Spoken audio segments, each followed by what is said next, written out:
نحمده ونصلي على رسوله الكريم أما بعد فأعوذ بالله من الشيطان الرجيم بسم الله الرحمن الرحيم ومن يطع الله والرسول فأولئك مع الذين أنعم الله عليهم من النبيين والصديقين والشهداء والصالحين وحسن أولئك رفيقا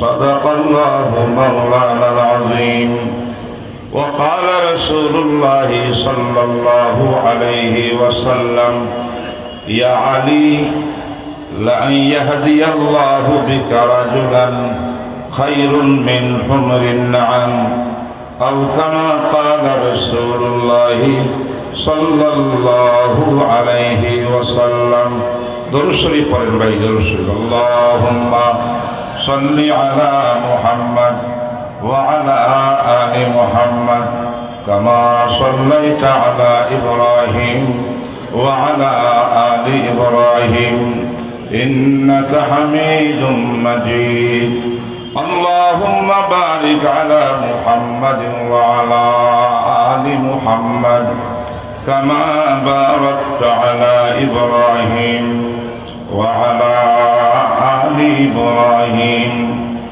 إنك حميد مجيد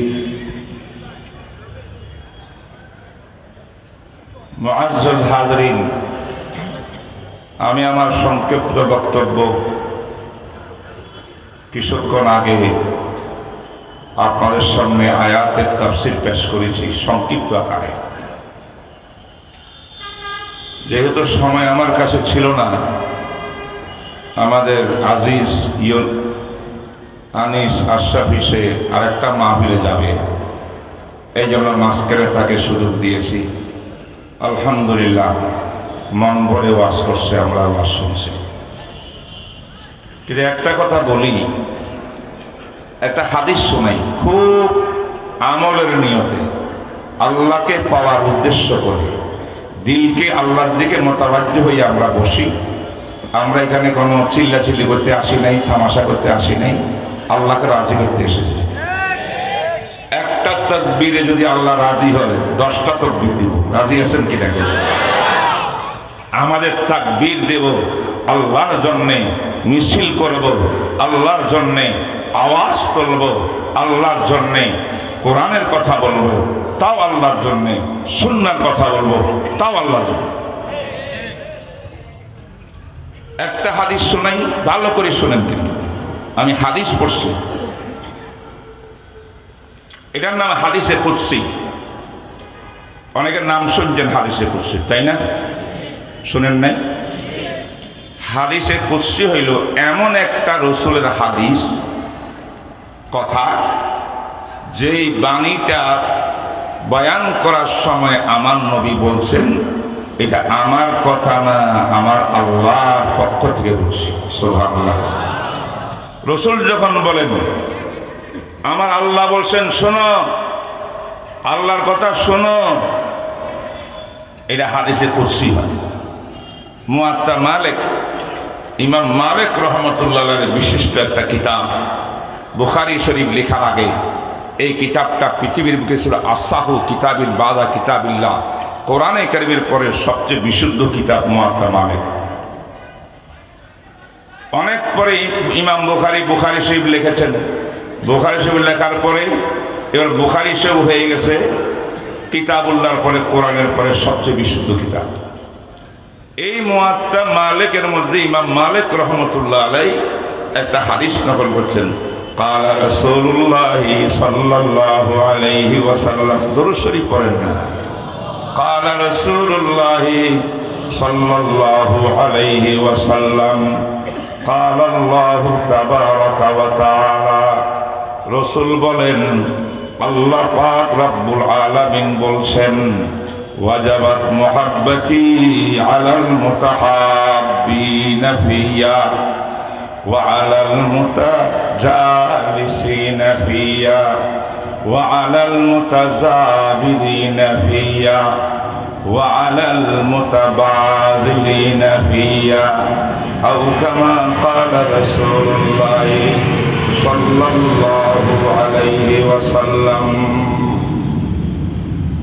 এই হাদিসের অর্থ হইল আল্লাহ পাক রব্বুল আলামিন ইরশাদ করেন, রসুলের ভাষায় বলতেছেন, ওয়াজাবাত মুহাব্বতি, আমি আল্লাহ আমার উপরে 4 শ্রেণীর মানুষকে মুহাব্বত করা আমার উপরে দায়িত্ব দিয়া যায়। বলেন সুবহানাল্লাহ। আল্লাহ বলেন আমার উপরে দায়িত্ব, আমি দায়িত্ব নিয়েছি, আমি আমার উপরে ওয়াজিব করে নিয়েছি, বাধ্যতামূলক করে নিয়েছি। 4 শ্রেণীর মানুষকে আমি চিরকাল মুহাব্বত আর মুহাব্বত করব। আল্লাহর মুহাব্বত কারা কারা চাই একটু হাত তুলে দেখাবেন? আল্লাহ, তাহলে শোনা যাবে হাদিস। 1 নম্বর,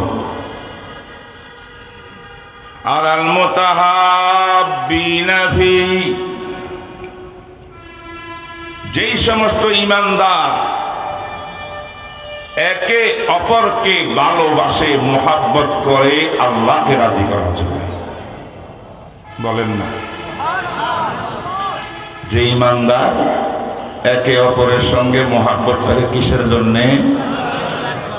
তাহলে আমাদের আজকে যারা বসেছেন সবাই ওলামায়ে কেরামের মুহাব্বতে বসছেন, এখানে বড় বড় আলেমদের মুহাব্বতে বসছেন, আমরাও বসেছি আপনাদের মুহাব্বতে।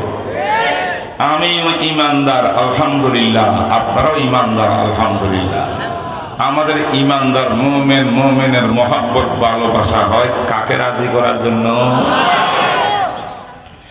এই একটা গুণ যদি আমার আর আপনার মধ্যে থাকে, আল্লাহর শপথ মুহাম্মদুর রাসূলুল্লাহ সাল্লাল্লাহু আলাইহি ওয়াসাল্লাম বলেন, আল্লাহ বলেছেন, আল্লাহ পাক রব্বুল আলামিন বলেছেন, ওই সমস্ত ব্যক্তিগুলোকে মুহাব্বত করা আমার উপরে, ভালোবাসা আমার উপরে আমি ওয়াজিব করে নিয়েছি। আমি তাদেরকে ভালোবাসি। আল্লাহর মুহাব্বত যদি পেয়ে যাই তাহলে দুনিয়াও কামিয়াব, আখিরাতও কামিয়াব। কি বলেন? মুমিন মুমিনকে মুহাব্বত করে না শত্রুতা করে? ঘৃণা করে, মারে, কাটে, রাতের অন্ধকারে হামলা করে। এখানে কি ইসরায়েল আসছিল? টঙ্গীতে ইসরায়েল আসছিল? ইহুদিরা? কে কার উপরে হামলা করছে? যারা হামলা করছে তারা আল্লাহু আকবার, মারো আল্লাহু আকবার, বাহারে বাহা।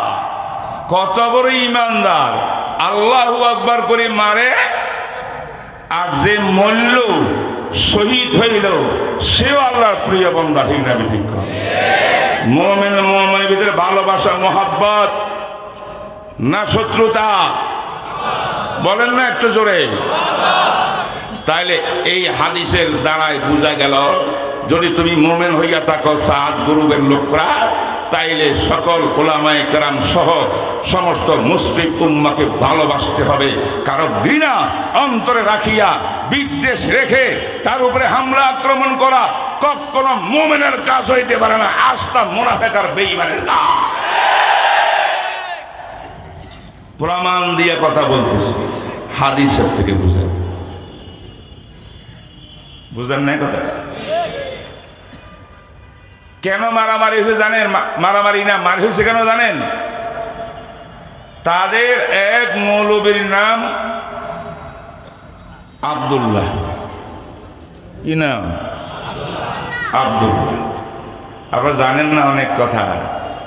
যখন দুই গ্রুপের মতানৈক্য হয়, দূরত্ব হয়, বন্টন হয়, যিনি ওই গ্রুপের লিডার নাম জানেননি? না না না, বাংলাদেশে ওয়াসিউল ইসলাম। আমার মাইক, আমি কথা বলতেছি না, হয়তো আমার বক্তব্য শুনবে না, সে আমার কাছে আসে, আলের একেবারে আমার কাছে আসে। হুজুর সমাধান করে দিন। আমি বলছি সমাধান করব, কিন্তু শর্ত হইল কোরআন হাদিস ভিত্তিক উলামায়ে কেরামের ফয়সালা মানবেন কিনা, মানলেই তো সমাধান হবে। ঠিক না বেটি? মানি তো অবশ্যই, কিন্তু আমাদের ওলামারা তো যারা আমাদের সঙ্গে চলে তাদের বক্তব্য হলো আমরা ঠিক, আপনারা বলেন আপনারা ঠিক। আলেম তো দুদিকে চলে গেল, এখন আমি কাকে মানব? আমি বললাম তাহলে আপনাদের পিছে পিছে আলেম হাঁটে, তারা বলে আপনারা হক, তাই না? কহ আমাদের সুরার জামাতের পিছে পিছে আলেম হাঁটে না, আলেম সামনে সামনে হাঁটে, আর সুরার দাওয়াত তাবলীগের লোকরা পিছে পিছে হাঁটে। যারা বলো ওলামায়ে কেরাম আমাদের সঙ্গে আছে, পিছনে আছে, এটা ইমানদারের কথা নয়। ওলামায়ে কেরাম সামনে থাকবে, তোমরা থাকবা পিছনে। হকপন্থী হওয়ার প্রমাণ হইল যেই সমস্ত দ্বীনি ভাইরা দ্বীনের কাজ করবে তাদের সঙ্গে আলেমকে সামনে রাখে, ওলামায়ে হক্কানি যাহা বলবেন আমরা এর বাইরে নাই, এরা হকপন্থী। যারা বলে আমাদের পক্ষে তো আলেমদের বক্তৃতা আছে, তারা কিন্তু হকপন্থী হতে। আমি বললাম ঠিক আছে, আপনাদের ওলামায়ে কেরামের 6 জন, আমাদের ওলামায়ে কেরামের মাত্র 3 জন। আমি বসবো, মাওলানা নুরুল ইসলাম অলিপুরি বসবেন, মুফতি আব্দুল মালিক বসবেন, মাত্র 3টা মানুষ বসবো। আপনারা 6 জন, 10 জন, 12 জন, 100 জন আলেম আনেন, কথা কয় না? আমরা কিতাব নিয়ে বসবো, কথা হবে কিতাব থেকে, কোরআন হাদিস থেকে। ঠিক না বেটি? না সাফাবাজি? সাফাতে কথা হবে না। তখন তিনি বললেন তাইলে আমি একটু পরামর্শ করিনি। আর না, ওয়াদা করে যান, আপনারা যাবেন যে পরামর্শ করি, আর আমি রিপ্লাই পাবো না। ইনশাল্লাহ করব, ইনশাল্লাহ করব করি। আমার বাসার থেকে সকালে নাস্তা করি বিদায় হয়েছে, আজ পর্যন্ত ওয়াসিফ আমার কাছে আসে না। কথা বুঝতে পারছেন আপনারা? এরপরে যা হওয়ার তাই হলো। আমরা ওয়াজাহাতি জোর করলাম। দেখেন অনেক মানুষ আজকে প্রশ্ন শিকার। ওদের পাকিস্তানে তো মারামারি নাই, দল 2টা তো সেখানেও আছে। ভারতে তো এরকম মারামারি নাই, এই দল 2টা সেখানেও আছে। আমি গতকাল দুপুরে আমেরিকার থেকে আসছি। আমেরিকান আগের দিন রোববারে, আমি সোমবারে প্লেনে উঠছি। রোববার দিন এশারের পরে বাইতুল আমান নিউ বোল্ড নিউ ইয়র্কে বিরাট দাওয়াত তাবলীগের সাথীরা আমাকে বয়ানে বসাইছেন। আমি বলছি বয়ানে যাব, সাত গুরু বসতে হবে, হেরো থাকবে। দুটো দলকে বসাইছি, বসাই ইচ্ছা মতো বয়ান করছি, বুঝাইছি দিন কাকে বলে, দাওয়াত কাকে বলে, দাওয়াত তাবলীগ কিসের নাম। এখনো জানে না তারা দাওয়াত তাবলীগ কিসের নাম, কিন্তু এরা সাহাবী। ভাই দাওয়াত হইল আল্লাহর দিকে মানুষকে আহ্বান করা, এটার নাম দাওয়াত। আল্লাহর দেয়া বিধিবিধান মানুষকে পৌঁছাই দেওয়া, তার নাম তাবলীগ। বলেন সুবহানাল্লাহ। আপনারা বলেন তো দাওয়াত কিসের নাম? ইয়াদউ ইলাল্লাহি, আল্লাহর দিকে দাওয়াত দিবেন মানুষকে। মূর্তি পূজা করিও না, চন্দ্র সূর্য নক্ষত্র পূজা করিও না, এগুলা সব গায়রুল্লাহ গায়রুল্লাহ গায়রুল্লাহ। এরাও যাবে জাহান্নামে, তোমরা যাবে জাহান্নামে। তোমার খালেককে মানো, মালিককে মানো, এক আল্লাহর গোলামি করো, তাওহীদের বিশ্বাসী হও। আসো আসো আসো আসো, আল্লাহর দিকে আসো। বাজ আ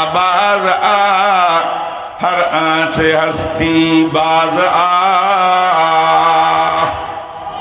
আল্লাহ ডাকে আসো। এই দাওয়াত হইল আল্লাহর দিকে মানুষকে আহ্বান করে আল্লাহওয়ালা বানানো। আর তাবলীগটা হইল আল্লাহ যত বিধিবিধান মুসলমানের উপর জন্য নাজিল করছেন, করণীয় বর্জনীয়, এইগুলাকে জাতির কাছে নিজে আমল করব, আমার পরিবারকে আমল করাবো, আমার সমাজকে আমল করাবো, দেশের মানুষকে আমল করাবো, সব মানুষের কাছে দ্বীনের দাওয়াত পৌঁছাবো, আল্লাহর কথা পৌঁছাবো, বিধিবিধান পৌঁছাবো। পৌঁছানোর নাম তাবলীগ, আহ্বানের নাম দাওয়াত। দুইটা একত্রিত করলে হয় দাওয়াত ও তাবলীগ। ঠিক না বেঠিক? আমি সেখানে দেখেছি আসলে অজ্ঞতা খুব বেশি দাওয়াত তাবলীগের সাথী ভাইদের, এদের কাছে কোরআন হাদিসের কোনো জ্ঞান নাই। অজ্ঞতার কারণে ওই যে মাওলানা আব্দুল্লাহ, সে একটা বই লিখেছে, আগুন লাগছে বাংলাদেশে, পাকিস্তানে কেন গ্যাঞ্জাম নাই, ভারতে কেন এত গ্যাঞ্জাম নাই, টঙ্গীর ময়দানে কেন হাফেজ আলেম শহীদ হয়, কারণটা কি? কেন আজকে আমাদেরকে সাত গ্রুপকে কড়া কড়া কথা বলতে হয়? আমার মন চায় না এত কড়া কথা বলতে হয়। কেন বলতে হয় জানেন? একটা মৌলবীর কারণে। সে নাম আব্দুল্লাহ। সে আব্দুল্লাহ আরবিতে বই লিখছে। সেই বই হলো ইমারা, আমির মানা ফরজ। যে ব্যক্তি আমির মানবে না, সুরার পদ্ধতি চলবে আমির না মারিয়া, সে কাফের। শুধু কাফের না, ওয়াজিবুল কতল, তাকে হত্যা করা ওয়াজিব। জোরে কয় না নাউজুবিল্লাহ। মেরে দোস্ত হাবাব, তারা এটাও জানে না আমির কেমনে হয়। আমিরের মহা বড় দাম, আমিরুল মুমিনিন, সমর্থ মুমিনদের আমির। আমির খলিফা ওমর ইবনে খাত্তাব, ওসমান ইবনে আফফান। আমির ঠিক আছে, কিন্তু আমির বানানোর কোন পদ্ধতি আছে না নাই শরীয়তে? আমির নিজে নিজে হয় না। আরুল হাল্লে ওয়াল আকদে, আমি আজকে আপনাকে খুলি বলি কথা, এটা জোনায় সব আসছে থাকো, রাজি আছেন? জানা লাগবে না, জানা ছাড়া চিল্লাইলে হবে। এমন করবো তেমন করবো, কিল্লাই করবেন, আপনি জানেনই না কোনো কিছু। আমির হতে হলে আরুল হাল্লে ওয়াল আকদ নামে মুসলিম উম্মার যেই মহান ব্যক্তিদের উপরে সকল মুসলিম জাহানের আস্থা, নির্ভরতা, নির্ভরযোগ্য আস্থা বাজন, ব্রেইনওয়ালা, এলেমওয়ালা, আমলওয়ালা, তাকওয়াওয়ালা মহান কিছু লোক থাকবে, তাদেরকে বলা হয় আহলুল হাল্লে ওয়াল আকদে। বলতে পারেন এটা সূরা। কি ভাই? সূরা। সূরার যোগ্যতা অর্জন করার জন্য 4টা গুণ লাগে। এত কথা বললে সব মুখস্থ রাখতে পারবেন না। কয় গুণ লাগবে? 4 গুণ লাগবে। আলেমুল বিশরঈ, কোরআন হাদিসের শরীয়তের আলেম হইতে হবে। আমিলুন বিল শরঈ, আমলওয়ালা হইতে হবে শরীয়ত মোতাবেক। 3 নম্বর, তিনি হবেন আসহাবুর রায়। যে কোনো সিদ্ধান্ত মুহূর্তের মধ্যে যে কোনো সংকটে নিরসন করার জন্য কোরআন হাদিসের আলোকে সিদ্ধান্ত দেওয়ার যোগ্যতা সম্পন্ন লোক থাকতে হবে। এইটা হলো আরেকটা হলো নিজের সমাজ, নিজের সংগঠনের লোকদেরকে কোনো রকমের মতানৈক্য হইলে এদের সমাধান করার যোগ্যতা তার মধ্যে থাকতে হবে। এই 4টা গুণ যার মধ্যে থাকে, তিনি শূরার সদস্য হওয়ার যোগ্যতা রাখে। এই আলেম, আমেল, আমল করনেওয়ালা, এই মহান ব্যক্তি যারা হবেন ওই জামাতের, পুরা জামাত, মনে করেন দাওয়াত তাবলীগের কোটি কোটি মানুষ, দাওয়াত তাবলীগের বিশ্বের মধ্যে কোটি কোটি মুসলমান দাওয়াত তাবলীগের বাইরের যে কিছু লোকের উপরে ঐক্যবদ্ধভাবে আস্থা, বিশ্বাস, এলেমের উপরে, তাকওয়ার উপরে, আমলের উপরে, যোগ্যতার উপরে আস্থা আছে, এমন লোকদেরকে বসাবে। এই লোকরা নিজেরা পরামর্শ করি, যাকে আমির ডিক্লার করবেন তিনি আমির হবেন। অটো আমিরের কোনো ব্যবস্থা নাই। ইসলামে অটো আমির আছে, কিন্তু দেখলাম আমরা যখন মতানৈক্য হইল, স্যার সাহেব আসলেন, তিনি প্রথম বছর, শেষ বছর উনি আর আসতে পারেন নাই। সেখানে বসিয়া তারা আমাদের কেউ যায় নাই, কোনো ওলামায়ে কেরাম যায় নাই, জোবায়ের সাহেব নাই, আমাদের বাসায় কেউ নাই। উনি শুধু ওনার লোকদেরকে সামনে লইয়া ওইখান থেকে ঘোষণা দিয়েছে আমি আমির। এখন এই বেটা কিতাব লিখছে আমিরকে মানা ওয়াজিব, যে ব্যক্তি আমিরকে মানবে না সে ব্যক্তি কাফের, ওয়াজিবুল কতল, মানে তাকে হত্যা করা ওয়াজিব। জোরে কন্যা নাউজুবিল্লাহ। এটা আরবিতে লিখছে, আরবিতে। আমি প্রশ্ন ধরলাম ওয়াসিফুল ইসলামকে, বললাম নাসিম ভাইকে, বললাম কাকরাইলের মুরব্বী তাদের, যে আপনারা যে এই গ্রুপকে পছন্দ করেন, আপনাদের নেতা বড় মাওলানা আব্দুল্লাহ এই যে বই লিখেছে, এই বইয়ের প্রমাণের সঙ্গে দলিলের সঙ্গে তার দাবির কোনো মিল নাই। একটা দলিলের সে সাব্যস্ত করতে পারে নাই যে এমারত ওয়াজিব, এমারত ছাড়া কিচ্ছু চলবে না, সুরাভিত্তিক কোনো সংগঠন চলতে পারে না, আমির হইতে হয়, এমন কোনো দলিল পাওয়া যায় নাই। আর এমন আমিরকে না মানলে কতল করতে হবে, হত্যা করতে হবে, তার পক্ষে কোনো দলিল নাই। তাই দলিল একরকম, দাবি আরেক রকম, এইভাবে কাজ করেছে। যতক্ষণ পর্যন্ত এই বইকে বাজেয়াপ্ত করা না হবে, তওবা করা না হবে, জাতির সম্মুখে আব্দুল্লাহ আসিয়া কান ধরে উঠবস না করবে, আপনাদেরকে আমরা মানতে পারি না, পারি না, পারি না।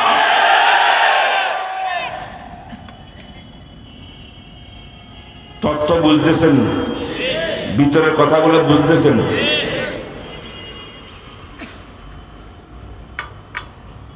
এখন বড় বড় মুরব্বীরা আব্দুল্লাহর উপরে ছড়া হয়েছে, পরে আসছে আমার কাছে।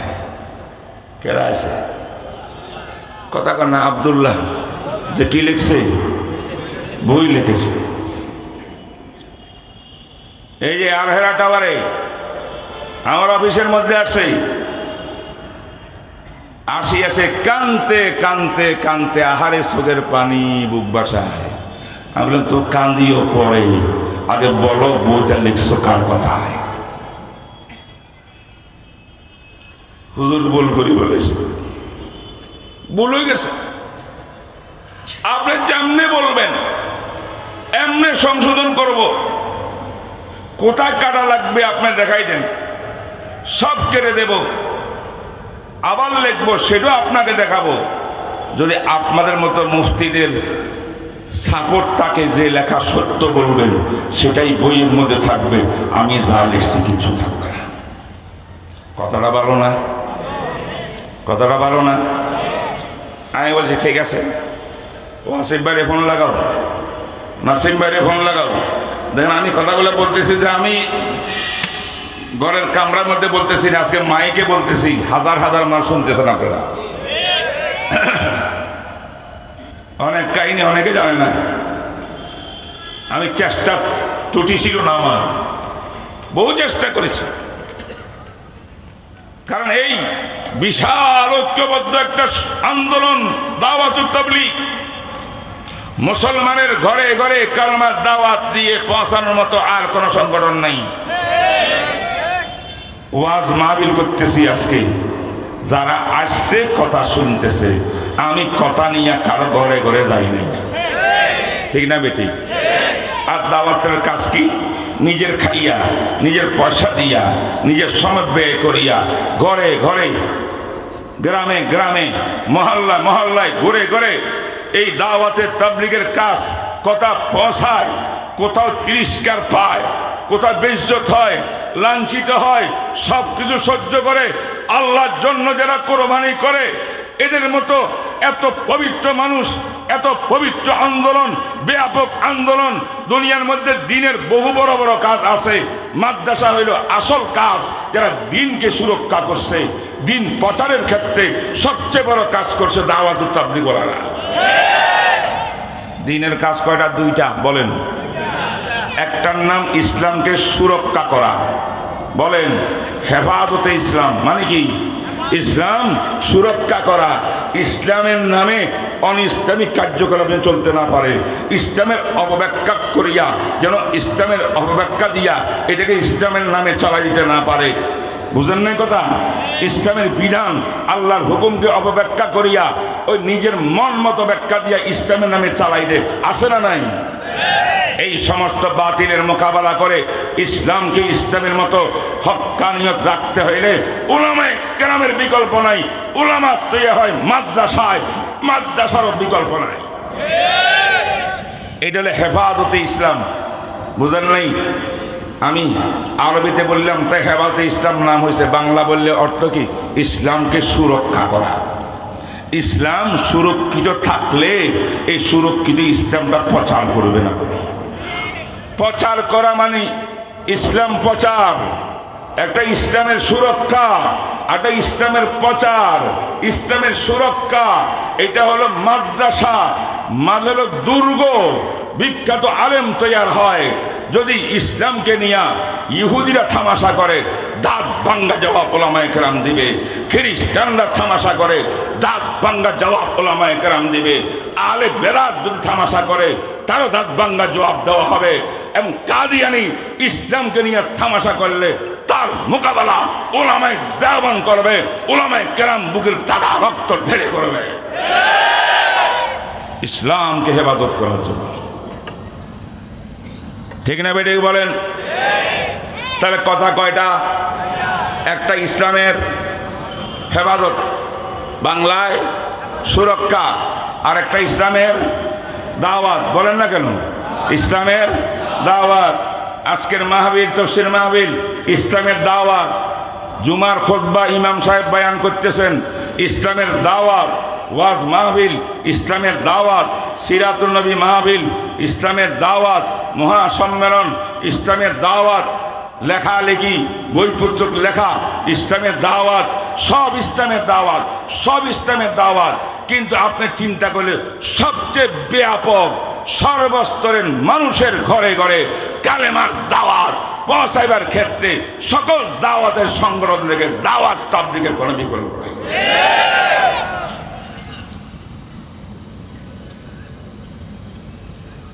এই দাওয়াত তাবলীগ তো রাসূলুল্লাহ সাল্লাল্লাহু আলাইহি ওয়াসাল্লাম শুরু করছেন। আল্লাহ দিয়েছে না, হুজুর দাওয়াত করেন, আপনি দায়ী। নবীর এই দাওয়াত চলতে চলতে চলতে চলতে ইলিয়াস সাহেব রহমতুল্লাহ পর্যন্ত আসছে। দেখা গেল দাওয়াত তো চলতেছে, কোনো সিস্টেম নাই, মানুষের মুসলমানদের সিস্টেম নাই। তিনি একটা সিস্টেম করলেন। সিস্টেম করার নাম হল ইলিয়াস রহমতুল্লাহর অবদান। তিনি এই দাওয়াতকে সর্বব্যাপক করার জন্য, সর্বস্তরের মানুষের ঘরে ঘরে পৌঁছানোর জন্য চিল্লা 3 দিন 10 দিন 1 সাল এইভাবে তাশকিল, এইভাবে জমাত, যত সিস্টেমটা আছে সিস্টেমটা ইলিয়াস রহমতুল্লাহ আলাইহি। দাওয়াত তাবলীগ ইলিয়াসের না, দাওয়াত তাবলীগ মুহাম্মদুর রাসূলুল্লাহ সাল্লাল্লাহু আলাইহি ওয়াসাল্লামের দাওয়াত। কথাটা বুঝতে পারছেন নাকি আপনারা? তাইলে এই ইলিয়াস সাহেব রহমতুল্লাহ যে এত সুন্দর করে সিস্টেম করে তাম বিশ্বের আনাস কানাসে দাওয়াত তাবলীগকে ফলাই দিয়েছেন। লক্ষ লক্ষ মানুষ অমুসলিমরা কালেমা পড়ে ইসলাম ধর্ম গ্রহণ করেছে। এই দাওয়াত তাবলীগের অবদান ইলিয়াস রহমতুল্লাহ আলাইহি।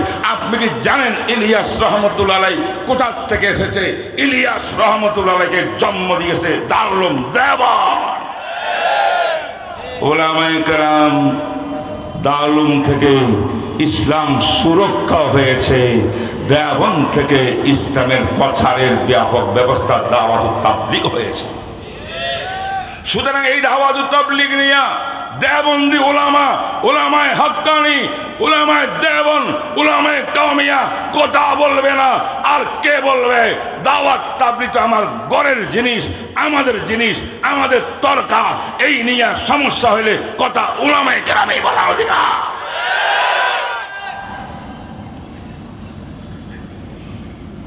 সে কান্দাকাটি করার পরে আইলাম, মানলাম, কয়দিন লাগবে কও, আমি সংশোধন করব। কিছু দেখাই দিলাম, এই জায়গা সব সংশোধন করো। নতুন করে বই লেখো, কহ আমাকে দেখাইবা, যে হুজুর আপনার চিকিৎসাটা কিচ্ছু হবে না। আরে খুশি হইলাম, যাও মাফ করে দিলাম। কিন্তু নাসিম সাহেবকে আর ওয়াসিফ সাহেবকে বললাম, খবরদার আব্দুল্লাহ যতদিন পর্যন্ত এই বইয়ের সংশোধনী করে আমাকে না দেখাবে, আমাদের সার্টিফাই না হবে, ততদিন পর্যন্ত কাকরাইলে বয়ান করতে পারবে না, টঙ্গীর ময়দানে বয়ান করতে পারবে না। হক কইলাম না হক কথা কইলাম? আচ্ছা, এরা বলে ঠিক আছে হুজুর, আমরা তাকে আর সামনে আনব না। কিন্তু আজ পর্যন্ত কবে আমি বুঝিয়ে গেছি 8-9 বছর মনে হয়, এখন পর্যন্ত সে আব্দুল্লাহ আমার কাছে আসে নাই। বিশ্বাস করেন, এই আব্দুল্লাহ নূর ইসলাম অলিপুরি সাহেবের কাছে গেছে, নূরে মদিনা মাদ্রাসায় সিলেটে হবিগঞ্জ। হুজুরকে বলছেন, হুজুর আমাদেরকে মুরব্বীরা পাঠাইছে, আমরা কিছু ওলামারা একত্রিত হই, আপনি একত্রিত হন, আপনার সঙ্গে আমরা একটা মোনাজারা করব, বিতর্ক অনুষ্ঠান করব। অলিপুরি সাহেব বলছে, আমার সঙ্গে বিতর্ক অনুষ্ঠান করতে হইলে আগে কাকরাইল থেকে লিখিত লেখা আনবি, যে বিতর্ক অনুষ্ঠান করবি এবং যা ফয়সালা হয় দলিল প্রমাণে ভিত্তিতে তা মানবি, এটা লিখিত আসতে হবে। কথা বলতেন না? কষ্ট পাচ্ছেন?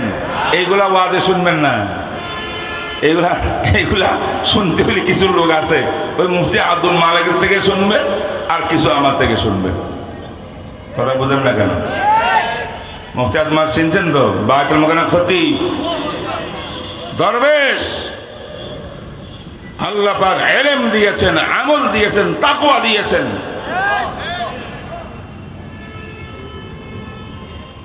আজকে আমাকে মেসেজ করছে, হুজুরে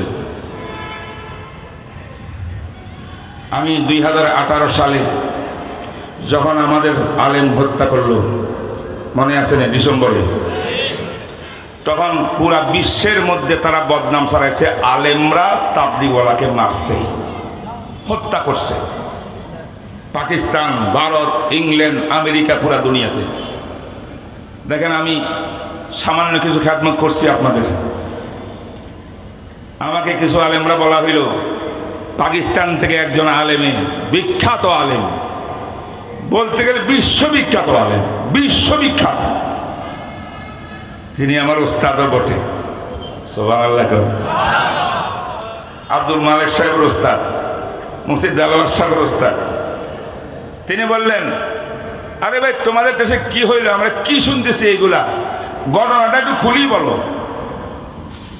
আমি কলম ধরলাম, 7 থেকে 8 পৃষ্ঠা উর্দু ভাষায় সুন্দর করে ঘটনা লিখেছি, কিভাবে কি হলো, কিভাবে কি হলো, কিভাবে কি হলো, এরপর মারা গেল কেন, কারা মারলো, কেন মারলো, পুরা বৃত্তান্ত লেখে পাঠাইছি বিভিন্ন দেশে। ইংল্যান্ডে পাঠাইছি, মুফতি আব্দুল মুনতাকিম, ইংল্যান্ডের ইসলামিক টিভির বহুত বড় বক্তা, তার হাতে গেছে, সে পুরা দুনিয়াতে ছাপাই দিয়েছে, পাকিস্তানে চলে গেছে, ভারত চলে গেছে। সমস্ত আকাবের মুরব্বীরা পাইয়া বুঝছে যে না, আলেমরা কোনো দোষ করে না, দোষ তো সাহাবুল। এটা আমার লেখার দ্বারা হয়েছে, আলহামদুলিল্লাহ বলেন। আজকে আমাদের মুফতি আব্দুল মালিক সাহেব দামাত বরকাতুম বলেন, হুজুর ওই সময় একটা খাদমত করছিলেন, বিরাট বড় উপকার হয়েছে। আজকের এই ঘটনা নিয়ে, গতকালের ঘটনা নিয়ে আরেকটা লেখা আপনার তৈরি করেন, উচিত নাইলে আমাদের বহির্বিশ্বে আমাদের বদনাম হইতেছে, নেগেটিভ খবর দিচ্ছে। কি বলেন, এটা দরকার নাই না? এটা দরকার আছে, আছে, করা যাবে। দোয়া করেন আপনারা। দেখি তো বলতেছিলাম, আব্দুল্লাহকে কোনো কাজে দায়িত্ব দিবে না, সংশোধন করে আনবে, সে আনে নাই। এরপর আমরা দেখলাম 3 মাসও যায় নাই, এবার আব্দুল্লাহ বয়ান করতেছে, টঙ্গীর জোড়ের মধ্যে বয়ান করতেছে। আমি ওয়াসিফুল ইসলামকে টেলিফোন করলাম, ওয়াসিফ ভাই আপনি বলছিলেন এই দুষ্টকে কোনো বয়ানে দিবেন না কিতাব সংশোধন না হওয়া পর্যন্ত, সে তো কোনো কিতাব সংশোধন করে আসে নাই আমার কাছে, তাইলে তাকে বয়ান দিলেন কেমনে? ওয়াদা করেছিলেন। আচ্ছা আচ্ছা আচ্ছা, বলেছে, এটা ঠিক করে বলবো। এই হইল সাদ গ্রুপের অবস্থা। একটা কমিটমেন্টও ঠিক নাই, একটা ওয়াদাও রক্ষা করে না তারা, সব ধোঁকাবাজি আর ধোঁকাবাজি। আমার ভাইরা, আপনি কি সোজা কথা মনে করছেন তাদের একজন আলেম মুরব্বী, যিনি একরকম ওনাদের মুখপাত্র, আলেম তো আর নাই, যা ঠুঙ্গা টাঙ্গা আছে, তার নাম মুলিয়া আবদুল্লাহ, তার বইয়ের মধ্যে যদি লেখে আমিরকে না মানলে সে কাফের, কতল করা ওয়াজিব, এই ফতোয়া যে বই লিখছে, সংশোধন তো করে নাই, এর অর্থ হইল সাদ আমাদের আমির, সাদ সাহকে যারা আমির মানবে না তাদেরকে হত্যা করা ওয়াজিব। এই জন্য আজকে সাদ গ্রুপের গুন্ডারা টঙ্গীর মধ্যে ঢুকে রাতের অন্ধকারে লা ইলাহা ইল্লাল্লাহ বলিয়া হত্যা করতেছে আর পিটাইতেছে উলামা তাবলিগ ওয়ালাদেরকে। কারণ তাদের মৌলবীর ফতোয়া হইল সাদকে যারা মানে না তারা কাফের, আর তারা ওয়াজিবুল কতল। ওই কিতাবের ফতোয়া অনুযায়ী আজকে আলেমকে হত্যা করা হচ্ছে, দাওয়াত তাবলিগের হত্যা করা হচ্ছে। আমি মনে করি যদি আজকের এই হত্যার ঘটনার যদি তদন্ত হয়, মামলা হয়, অবশ্যই হবে। আমি বলবো সরকারকে মেহেরবানি করে, আমি যে তথ্য দিচ্ছি আজকে আব্দুল্লাহর, তাদের মৌলবী আব্দুল্লাহর বই যেই কিতাবের মধ্যে লেখা আছে সাদকে যারা মানবে না তাদেরকে হত্যা করা ওয়াজিব, এই বই যারা লেখক, এই বই পড়ে আজকে তাদের যুবকরা মিসগাইড হইয়া আজকে উলামায়ে কেরামকে দাওয়াত তাবলিগের সাজিয়ে হত্যা করছে। মার্ডার কেজের আসামি হিসাবে আব্দুল্লাহকে গ্রেফতার করতে হবে, করতে হবে।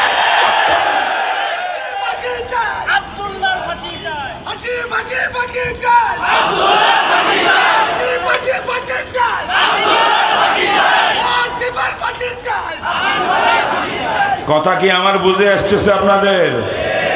প্রশ্ন এখন রয়ে গেছে, পাকিস্তানে হয় না কেন এমন, ভারতে হয় না কেন, বাংলাদেশে কেন হয়?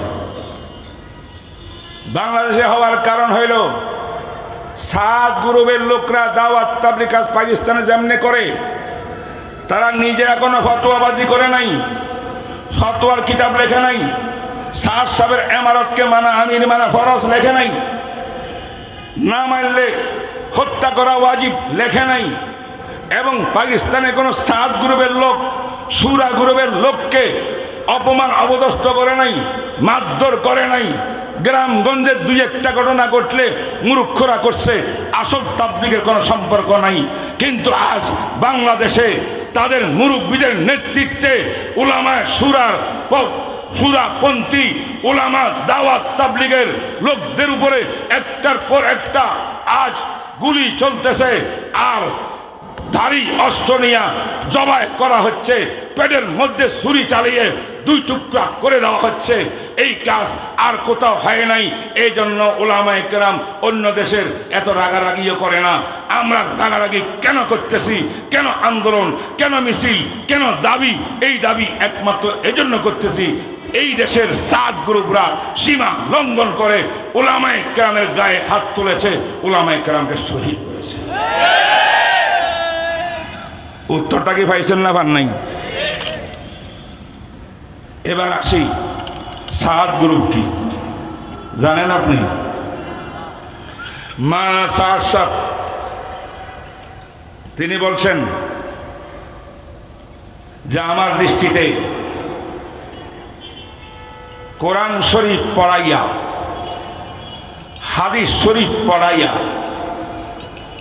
যারা বেতন গ্রহণ করে, ইসলামী শিক্ষার বিনিময় গ্রহণ করে, জেনাকারী নারী, বেশ্যা নারী জান্নাতে এদের বহুত আগে চলে যাবে।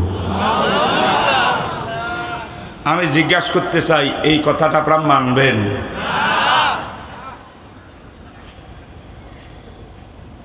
আজকে কোন আলেম আছে যারা মাথা পড়াইয়া বেতন নেয় না?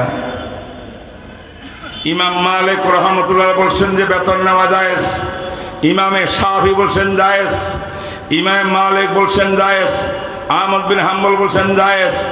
হানাফি মাযহাবের শেষোক্ত মুতাআক্কিরিন পরবর্তী সকল আলেমরা লিখেছেন বৈধ। উজরাতু আলা তালিমিল কোরআনে হালালুন। আল্লামা শামী রহমতুল্লাহ আলাইহি ফতোয়ায়ে শামীতে এবং উসুলে ইফতা কিতাবের মধ্যে এটাকে হালাল বলেছেন, জায়েজ বলেছেন। যেখানে আল্লামা শামী জায়েজ বলে, হানাফি উলামা জায়েজ বলে, ইমাম মালিক জায়েজ বলে, ইমাম শাফি জায়েজ বলে, ইমাম আহমদ জায়েজ বলে, শাহ সাহেব কোন মজাবের লোক, সে কেন হারাম করল? উনি কেমনে কয় জানাকারী নারী নাকি আগে চলে যাবো জানাতে?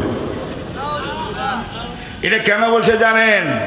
যদি এই ফতোয়া দেওয়া হয় তাহলে কোন মৌলবী সাহেব ওনার কথা মানিয়া বেতন নিবে না, বেতন না নিয়ে প্রথমে পড়াবে, কয়েক মাস পড়াইয়া তার পেট পালাতে পারবে না, সে মাথা ছাড়িয়া আরেক কাজে জবে চলে যাবে, কাজে চলে যাবে।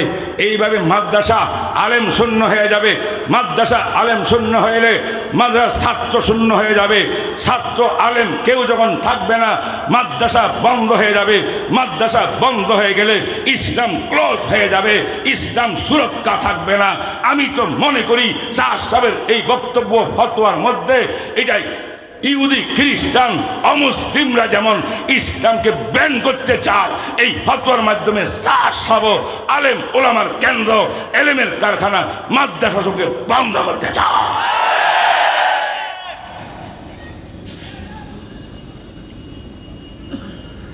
আর বেশি কিছু বলার দরকার আছে? 2 নম্বর, শাহ সাহেবের ফতোয়া। আমি একটা ফতোয়া লিখেছি 34 পৃষ্ঠা বাংলায়, বুঝলেন নাই? আল্লামা আহমদ শফি রহমতুল্লাহ জীবিত থাকতে হাইয়াতুল উলিয়া আমাদের সর্বোচ্চ সেন্টার শিক্ষা বোর্ড, সেখান থেকে আমাকে দায়িত্ব দেওয়া হয়েছিল। এটা ফাইনাল হইতে হইতে আহমদ শফি সাহেব আল্লাহর পেয়ারা হয়ে গেলেন, দুনিয়া থেকে চলে গেলেন। এরপরে ফতোয়াটা এখন আর রেডি হয়নি, ওইভাবে পড়ে আছে।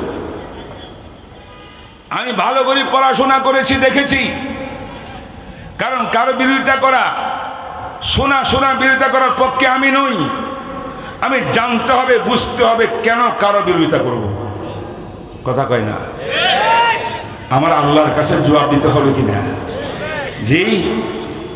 মা ইয়ালফিযু মিন কাওলিন ইল্লা লাদাইহি রাকীবুন আতীদ। প্রত্যেকটা মুখের কথা জবাব আল্লাহর কাছে দিতে হবে। কিয়ামতের ময়দানে সব কর্মের জবাব দিতে হবে। এই কথা আমরা জানি, আলহামদুলিল্লাহ বুঝি, এটার ভয় আছে। তারপরেও এই বক্তব্য দিচ্ছি, এই জন্য এটা হক প্রকাশ করে উম্মতকে গোমরাহির থেকে বাঁচাইতে হবে আমাদের। সাহেব বলছেন কোরআন শরীফ বুঝিয়া তেলাওয়াত করতে হবে, ওয়াজিব। যে ব্যক্তি কোরআনের অর্থ বুঝে না, অর্থ না বুঝিয়া কোরআন তেলাওয়াত করলে গুনাহ হবে, ওয়াজিব তরকের গুনাহ হবে। মানবেন নি? আমরা কয়জন কোরআনের অর্থ বুঝেন, কিন্তু কোরআন পড়েন কিনা? মক্তবে পড়াইছে, তেলাওয়াত করেন সওয়াবের নিয়তে। প্রতিদিন 1 পারা, আধা পারা, সোয়া পারা তেলাওয়াত করলে দিলের জং দূর হয়, দিলের ভিতরে আল্লাহর নূর পয়দা হয়। এই জন্য পড়ি। ওনার ফতোয়া হইল অর্থ না বুঝলে তেলাওয়াত করা যাবে না। তেলাওয়াত করেছে অর্থ না বুঝিয়া, তর্কে ওয়াজিবের গুনাহ। অর্থাৎ ওয়াজিব ছিল বুঝা, তুমি বুঝলে না কেন? ওয়াজিব আমল না করার গুনাহ হবে, গুনাহ হবে। তাইলে এই ফতোয়া মানলে তাম বিশ্বের ভিতরে কোটি কোটি মুসলমান কোরআন তেলাওয়াত ছেড়ে দিতে হবে। কথা কয় না? তাইলে এই ফতোয়া কার বিরুদ্ধে? কোরআন তেলাওয়াতের বিরুদ্ধে। প্রথম ফতোয়া কার বিরুদ্ধে? মাদ্রাসার বিরুদ্ধে, আলেমের বিরুদ্ধে, ছাত্রের বিরুদ্ধে। যদি মাদ্রাসার সেন্টার বন্ধ হয়ে যায়, তাম বিশ্বে মুসলমানের ঘরের থেকে কোরআন তেলাওয়াত বন্ধ হয়ে যায়, তাহলে সুবিধা কি কাবের বেঈমানের হবে না মুসলমানের হবে? তাহলে কার সুবিধা করার জন্য কথা বলছেন আপনি? বুঝতে পারতেছেন না আপনারা? আরে বুঝেন কথা।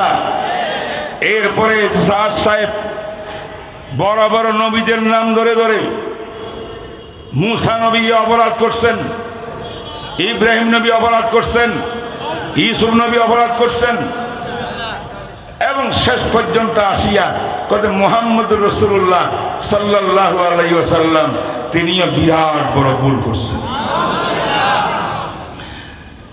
তা আমি সব কথা বলবো না, আমাদের নবী সম্পর্কে কি বলছেন সাহাবা এটা বলি।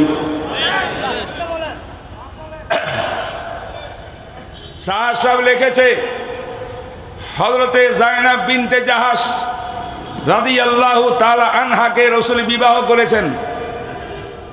তার কাহিনী বড় লম্বা।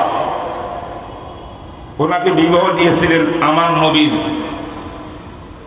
পালক পুত্র যায়েদ ইবনে হারেসার কাছে। বড় বংশধর, বড় সুন্দরী, রসুলের বংশ, নবীর ফুফুতো বোন। আমার নবী বললেন আমার পালক পুত্রটা যায়েদ দেখতেও সুন্দর না, কালো বিশ্রী, তার কোনো বংশ পরিচয় না, তার কে বউ দিবে? তো আমার নবী ঘরে পয়গাম পাঠাইলেন যে আমি আমার বোন জয়নাবকে চাই আমার ছেলে পালক পুত্রের সঙ্গে বিয়ে হইতে। তারা পরিবার কাছে অসম্ভব। আল্লাহ কোরআনে আয়াত নাযিল করছে, আল্লাহ কয় ওই ব্যক্তি মুমিন হইতে পারে না যতক্ষণ নবীর ফয়সালা অমান্য করবে। তাই নবীর ফয়সালা মানতে হবে। সবে আবার রাজি হয়ে গেল, বিয়ে হয়ে গেল যায়েদ ইবনে হারেসার সঙ্গে। এখন স্বামী স্ত্রী মিল নেই, ঘরে ঘরে বারবার ঝগড়া বিবাদ। আমার নবী খবর দেয় ইয়া রাসূলুল্লাহ তাড়াতাড়ি আসেন, স্বামী স্ত্রীর মধ্যে আমাদের মধ্যে ঝগড়া হয়েছে। আমার নবীকে কয় কি হইলে বলো, যায়েদ কি হয়েছে, হে যায়েনব কি হয়েছে?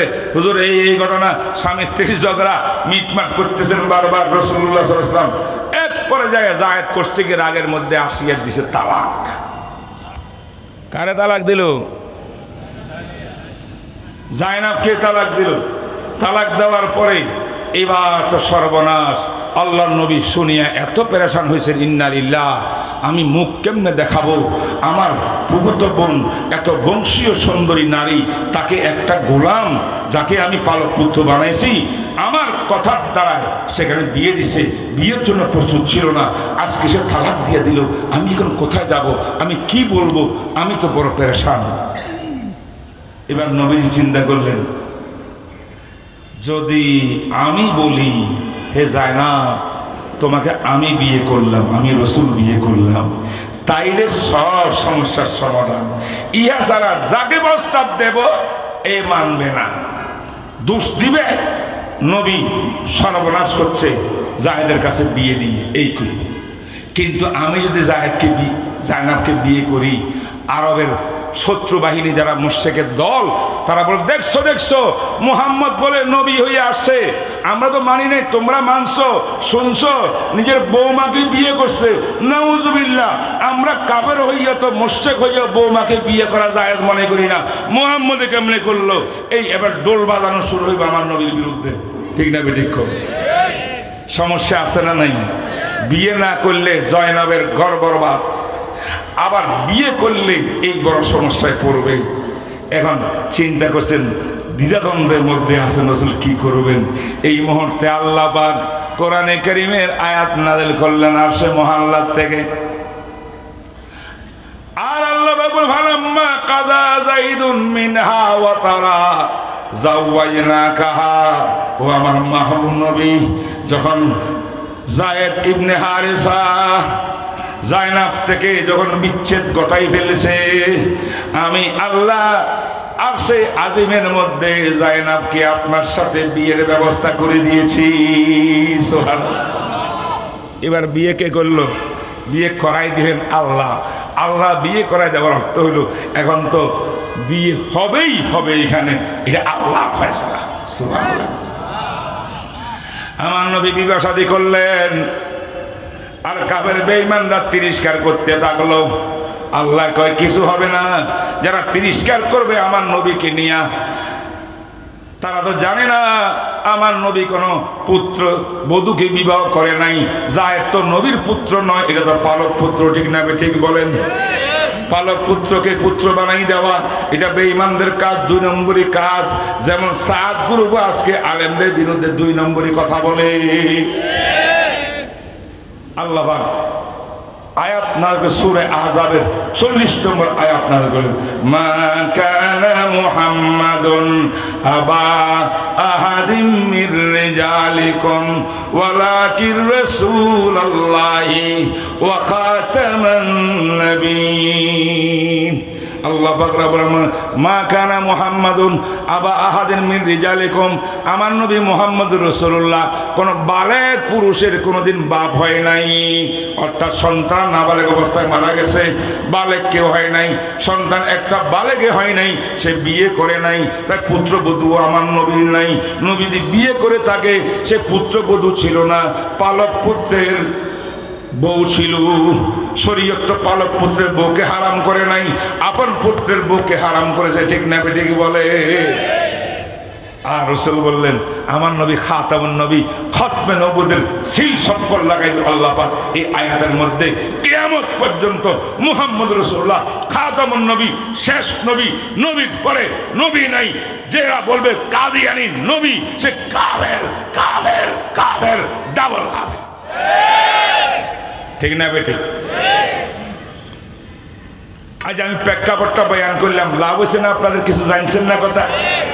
এবার বিয়ে যখন হয়েছে আল্লাহ নবী করলেন এক কাজ করো, সবসময় বিয়ে শাদী করি খেজুর দিয়া, খোরমা খেজুর, হালুয়া, পানি, আজকে একটু ভালো করে করব, কারণ বিয়েটা যেমন তেমন না, আল্লাহ করাইছেন, করছে আল্লাহ বিয়ে করাইছেন, আল্লাহটা সম্মান আছে না? তাই আজকে গোশত দিয়া, রুটি দিয়া খাদ্য হবে, অলিমা হবে, কি দিয়া? খাসি জবাই করিয়া, কয় না কা? খাসি জবাই করা হবে, রুটির ব্যবস্থা করা হবে। এতদিন রাসূলের সাদা সিধা অলিমা করতেন, বিয়ে করছেন, কি খাওয়াইছেন? অলিমা, খেজুর, বুঝলেন না? এই হলো ঘটনা। সাদ সাদ বলে, ও ভাইরা কান শুনিয়া, কান খুলে শোনো, সাদ ভাই যারা সাদ গ্রুপকে পছন্দ করেন তারাও শুনুন। দুই হাত জোর করে বলতেছি, দলিল প্রমাণ দিয়ে কথা বলতেছি, দেখেন আপনারা। উনি বলছেন রাসূলের সুন্নত ছিল সামান্য একটা হালুয়ার ব্যবস্থা করা, খেজুর দিয়া, খোরমা দিয়া অলিমা করা। জায়নাবের ব্যাপারে গোশত রুটির ব্যবস্থা করিয়া রাসূল একটা বেদাত কাজ করছেন, অন্যায় কাজ করছেন, যার কারণে রাসূলের অনেক কষ্ট উঠাইতে হয়েছে। নাউজুবিল্লাহ কবেন না?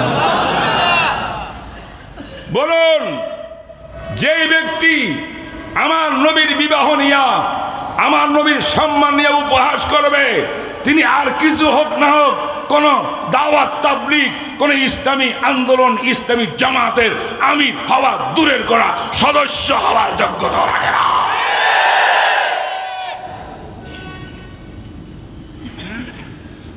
কথা বুঝেন না মনে হয়? তাহলে সমস্যা আছে না নাই? এরকম ৬২টা কথা ফতোয়া সাহাবের আছে, ৬২টা ফতোয়া। যেই ফতোয়াগুলা হত গুমরাহি, নাহলে কুফরি, নাহলে গুনাহে কবিরা, কোরআন বিরোধী, শরীয়ত বিরোধী, ইসলাম বিরোধী। সেজন্য আমরা বলি সাদ সাদকে মুক্তাদা ইমাম মানিয়া দিনের কাজ করবি। এখানে দিনের তাবলীগ হবে না, এটা ব্যক্তি পূজা হবে। সত্যিকার দিনের কাজ করতে হলে সূরাকে মানো, সূরা আলে হাল্লে ওয়াল আগ, সূরা মিলিয়া একজনকে আমির যাকে মানক না কেন তাকে আমির মানিয়া দাওয়াত তাবলীগের কাজ করো, তখনই দিনের কাজ চলবে, ঠিক না বেঠিক? কষ্ট পাইলেন? কষ্ট পাইলেন? মেরে আজিজ মানা সাদ সাহেব বের এই ভুলগুলা দালুম দেবন্দে মুফতিরা ধরছেন, হে সাদ অমুক বক্তৃতা এই কইস, আরেকটা কি কইছে আরো জঘন্য। তিনি বলেন সাদ সাহেবের ৪ নম্বর ফতোয়া, বলেন যে ওহদের ময়দানে, ওহদের যুদ্ধে, ওহদের ময়দানে আল্লাহর নবী ৭০ জন সাহাবীকে জবলে রুমা একটা ছোট পাহাড়ের উপরে দাঁড় করা দিয়েছিলেন। এই দিক থেকে কোনো শত্রু বাহিনী আসলে তোমরা মোকাবেলা করবা, তোমার রাস্তা ছাড়বা না। এইদিকে উহুদের মাঠ, যে হাত চলবে কাফেরদের সঙ্গে, পিছন দিয়ে যে আসে তোমরা মোকাবেলা করবা। দেখা গেল যুদ্ধ হইতে হইতে যুদ্ধ শেষ, এখন তো বিজয়, মুসলমানদের বিজয় হয়ে গেছে, মালে গনিমত একত্রিত করা হচ্ছে, মুসলমানরা খুশি, কাফেররা ভাগে চলে গেছে। এবার এখানে লোকরা কয় আমাদের নবী আমাকে এখানে দাঁড় করা দিল, এখানে আর যুদ্ধের তো কোনো সম্ভাবনা নেই, হেরা তো গেছে গা মক্কা শরীফ, আমরা এখানে বসি আর কি করবো, আমরা জায়গা। এরা চলে গেছে মাঠে, এরও মালে গনিমত এই একত্রিত করতেছে। কিন্তু কয়েকজন ছিল 11 জন জোবাইরের নেতৃত্বে। ওনারা বলছেন না, রসুলে বলছেন দাঁড়ায় থাকতে, যতক্ষণ নবীজি পুনরায় কোনো আদেশ না দেন আমরা এই জায়গা থেকে যাব না। যুদ্ধ হবে কি হবে না তা আমরা দেখার বিষয় না। সুবহানাল্লাহ। আমার ভাইরা, এই সাহাবীরা গবেষণাপূর্বক ওই স্থান ছেড়ে যখন উহুদের মাঠে চলে আসলেন, আল্লাহ পাক রব্বুল আলামিন অসন্তুষ্ট হইয়া যুদ্ধের বিজয়কে পরাজয় দিয়া পরিবর্তন করে দিলেন। খালিদ ইবনে ওলীদ রাদিয়াল্লাহু তাআলা আনহুর নেতৃত্বে একদল কাফেরেরা পিছন থেকে আসিয়া ঠিক ওই জায়গায় হামলা করলো। মাত্র 9 জন 10 জন লোক এদেরকে শহীদ করে ফেলল, ভিতরে প্রবেশ করলো। মুসলমানদের পিছন থেকেও আক্রমণ, সামনের থেকে তো আছে আক্রমণ, দুই দিক থেকে হইয়া মুসলমান পেরেশান হইয়া গেছে। এই জন্য উহুদের ময়দানে 70 জন সাহাবী শহীদ হয়েছে। আল্লাহু আকবার। ঘটনা যা ঘটার ঘটে গেছে। কোরআনে কারীমের মধ্যে আল্লাহ পাক এই কথা বয়ান করতে গিয়া বলেন আল্লাহ পাক তাদের ভুল ত্রুটিকে আল্লাহ পাক মাফ করে দিয়েছে। বলেন সুবহানাল্লাহ। যারা মাঠ সারি চলে গেছিল স্থান সারিয়া, তাদেরকে মাফ করছেন না, দোষী রাখি দিয়েছেন আল্লাহ। আল্লাহ যখন মাফ করে দেয়, এরপরে কোন বান্দার পক্ষে ওই সাহাবীদের দোষ তালাশ করে করে দোষ কাটাকাটি করিয়া মানুষের সামনে বক্তব্য দিয়া সাহাবায়ে কেরামকে হেয়পন্ন করা জায়েজ নাই, হারাম। ঠিক না বেঠিক বলেন? ঠিক না বেঠিক বলেন? আরে দোষও করছে, আল্লাহ পাক শাস্তি দিয়েছে, আল্লাহ পাক মাফ করে দিয়েছে, তোমার কি সমস্যা? এখন এত বছর পরে মাওলানা সাহেব আসিয়া বলে, আরো একজন নেতায় বলছে কথা এইটা, কয় সাহাবীরা অর্থের লোভে নতুন নতুন মুসলমান টাকার সম্পদ দেখিয়া লোভ সামলাইতে পারে, তাড়াতাড়ি যাইয়া ওই মাল গনিমত তালাশ করতেছে। এদের দোষের কারণে আল্লাহ পাক মুসলমানকে পরাজয় প্রদান করছে। এই কথাটা বলিয়া কথা ছেড়ে দিয়েছে, তার মানে এরা দোষী। অত কোরআনে বলে, আল্লাহ বলেন আমি আল্লাহ তাদেরকে মাফ করে দিলাম। মাফ করে দেওয়ার পরে তো সমালোচনা আর চলে না। সাহাবায়ে কেরামের সম্মান রক্ষা করা। সাহাবায়ে কেরাম হইল রাসূলের উম্মতের মধ্যে সেতু বন্ধন। এই সেতু যদি ভেঙ্গে চুরমার করে দেওয়া হয়, নবীর সুন্নাত আর নবীর বিধিবিধান শরীয়ত আর উম্মতের কাছে আসতে পারে না। ঠিক না বেঠিক বলেন? আমার আল্লাহ রাদিয়াল্লাহু আনহুম ওয়া রাদওয়ান, আল্লাহ তাদের উপরে সন্তুষ্ট, তারাও আল্লাহর উপরে সন্তুষ্ট। আল্লাহ পাক বলেন তাদের জন্য জান্নাত আর জান্নাত। এত কথা বলার পরে এখন যদি বলে তারা দোষী দোষী দোষী দোষী, এই কথা বলার দ্বারায় এই তাবলীগ জামাতের লোকদের মধ্যে সাহেব সাহাবা বিদ্বেষ ঢুকাই দিল কিনা বলেন? সাহাবার বিরুদ্ধে বক্তব্য, নবীর বিরুদ্ধে বক্তব্য, ইউসুফ নবীর বিরুদ্ধে বক্তব্য, মুসা নবীর বিরুদ্ধে বক্তব্য, আম্বিয়া কেরামের ইসমতের বিরুদ্ধে, নিষ্পাপত্বের বিরুদ্ধে এত বক্তব্য মাওলানা সাহেব দিয়েছে। এই বক্তব্যের পরে তিনি কোনোদিন আমির যদি বানায়ও তার আমিরগিরি ক্যান্সেল, সে আমির হইতে পারে না। 6 নম্বর ফতোয়া বলবো, কথা আসতেছে বলতেছি। মাওলানা সাহেব বলছেন আল্লাহর হাতে হেদায়েত নাই। আল্লাহর হাতে যদি হেদায়েত থাকতো নবীরে বাড়াইছে কেন? কথা বুঝে না? নবী মেহনত করবেন, দাওয়াত কাজ করলে লোকটা হেদায়েত প্রাপ্ত হয়ে যাবে। যদি আল্লাহর হাতে হেদায়েত থাকে, আল্লাহ যাকে মনে চায় হেদায়েত দিবে, যাকে মনে চায় কাফের রাখবে। নবীর কাজ কি? নবীর তো ডিউটি থাকবে না, এই জন্য আল্লাহ নাকি হেদায়েতের মালিক নয়। তবে আমি শুনছি ইদানিং বক্তব্য সাহাবাদের আসতেছে বারবার যে আল্লাহ হেদায়েত দিতে পারেন। এটা অনেক ধাক্কা খাওয়ার পরে ওলামায়ে কেরাম গুতালি খাওয়ার পরে, ঠিক না ঠিক করে। সুতরাং যে ব্যক্তি বলে আল্লাহ হেদায়েত দেন না, হেদায়েত দেওয়ার মালিক মুহাম্মদুর রাসূলুল্লাহ, এই বক্তব্য সুস্পষ্ট কোরআন বিরোধী। আল্লাহ বলেছেন ইন্নাকা লা তাহদি মান আহবাবতা ওয়ালাকিন্নাল্লাহ ইয়াহদি মান ইয়াশা। ও মুহাম্মদুর রাসূলুল্লাহ, আপনি বড় পেরেশান। এতদিন একটা বড় লোকের পিছনে মেহনত করলাম, দাওয়াতের কাজ করলাম, সে তো ইসলাম ধর্ম গ্রহণ করে না। অনেক সময় রসুল পেরেশান হইয়া যান, আমার এই মেহনত কি বেকার গেল নাকি? আল্লাহ পাক বলে ইন্নাকা লা তাহদি মান আহবাবতা, নবী গো, আপনি হেদায়েত করতে চাইলে আপনি পারবেন না, হেদায়েতের মালিক আপনি নয়। ওয়ালাকিন্নাল্লাহ ইয়াহদি মান ইয়াশা, আল্লাহ যাকে চান হেদায়েত দেওয়ার মালিক আল্লাহ। কোরআনে কে বলছে হেদায়েত দেওয়ার মালিক কে? জোরে গান, আরো জোরে।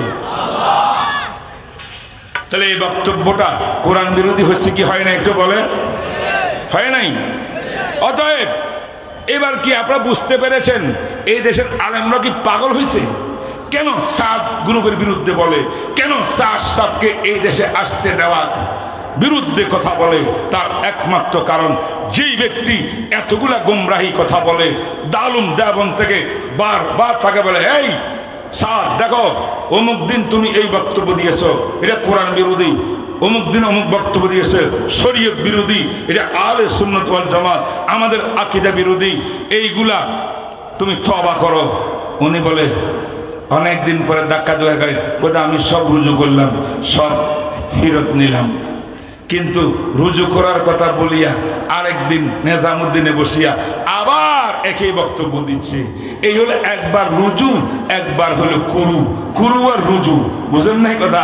একবার অপরাধ করে আবার তওবা করলাম, আবার করে আবার তওবা, আবার করে। আরে ভাই, যদি রুজু প্রমাণিত হয়ে যায়, আজ স্যার সাহেব দারুল দেওবন্দের গিয়া বলো হুজুর যা করছি, যা বলছি, মাপ চাইলাম, কান টানা খাইলাম, জীবনে এই ভুল করবো না। মানে ইলিয়াস রহমতুল্লাহ আলাই দাওয়াত তাবলিগকে যেমনে চালাইছেন, ইউসুফ সাহেব রহমতুল্লাহ আলাই যেমনে চালাইছেন, এনামুল হাসান সাহেব দাওয়াত তাবলিগে যেমনে চালাইছেন, পরবর্তী মুরব্বীরা যেমনে চালিয়েছেন, এমনি আমি চালাবো। নতুন কোনো ফতোয়া আবিষ্কার করব না, কারণ ফতোয়া দেওয়া দাওয়াত তাবলিগের শান না, দাওয়াত তাবলিগের উসুল না।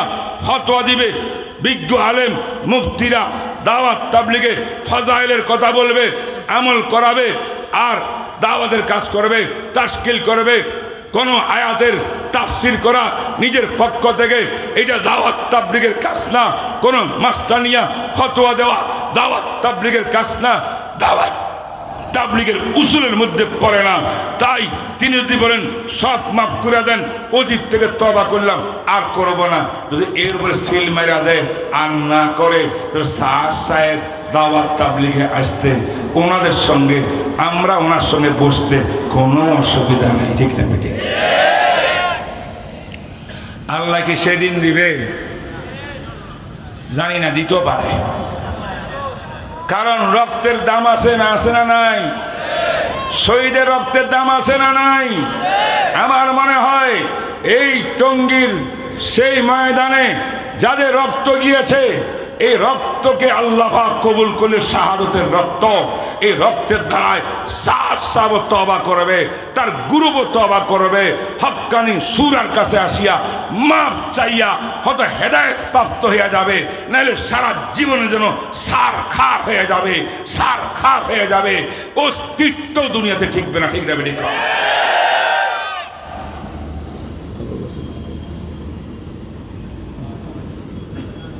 মহতরম হাজরিন, হাদিসটা মনে আসেনি? শুরু করছিলাম যে কথা, কয় শ্রেণীর মানুষকে আল্লাহ মহব্বত করেন? জোরে কান, 4 শ্রেণীর। প্রথম শ্রেণীর নাম কি? আপনাদের আশেপাশের রাস্তাগুলোতে যেই পরিমাণ জাম, 5 মিনিটের রাস্তা 1 ঘন্টা লাগে আসতে। এই জন্য আজকে দেখেন এই জোনায়ের সাহেব একদম কাছে, কিন্তু আসতে হইতেছে না। আসক, ধৈর্য ধরেন, আমি কিছু কিছু কথা বলি, মাঝখান দিয়ে আপনাদের লাভ হয়ে যাবে। কথা আছে?